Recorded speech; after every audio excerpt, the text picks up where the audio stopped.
வணக்கம் ஆனந்தி. மகாத்மா காந்திகளின் 157வது பிறந்த நாளான இன்று இந்தியா முழுவதும் கொண்டாடப்பட்டு வருகிறது.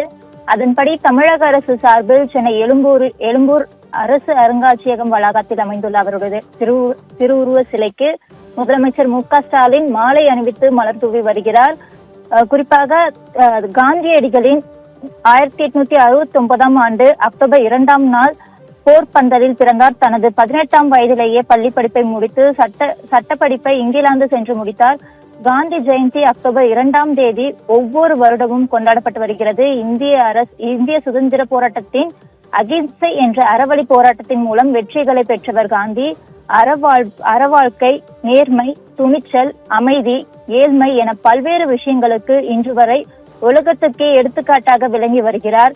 எனவே தான் இந்தியாவின் தேச தந்தையாக காந்தி பார்க்கப்பட்டு வருகிறார். குறிப்பாக தென் ஆப்பிரிக்காவில் இருந்து தீண்டாமைகளுக்கு எதிராக போராடியவர்.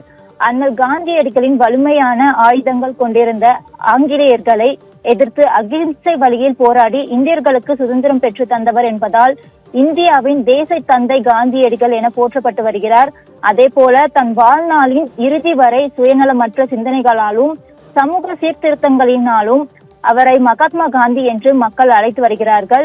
குறிப்பாக உத்தமர் காந்தியடிகளின் புகழுக்கு பெருமை சேர்க்கும் வகையில் கடந்த 2022ஆம் ஆண்டு தமிழக அரசு சார்பில் முதலமைச்சர் மு.க.ஸ்டாலின் சென்னை எழும்பூர் அரசு அருங்காட்சியகம் வளாகத்தில் உத்தம காந்தியடிகளின் திருவுருவ சிலையை நிறுவி திறந்து வைத்தார். அதன்படி இன்று தமிழ்நாடு அரசின் சார்பில் நடைபெறும் உத்தம காந்தியடிகளின் 157வது பிறந்தநாள் நிகழ்ச்சியில் முதலமைச்சர் காந்தி திருவுருவ சிலைக்கு மலர்தூவி மரியாதை செலுத்தி வருகிறார்.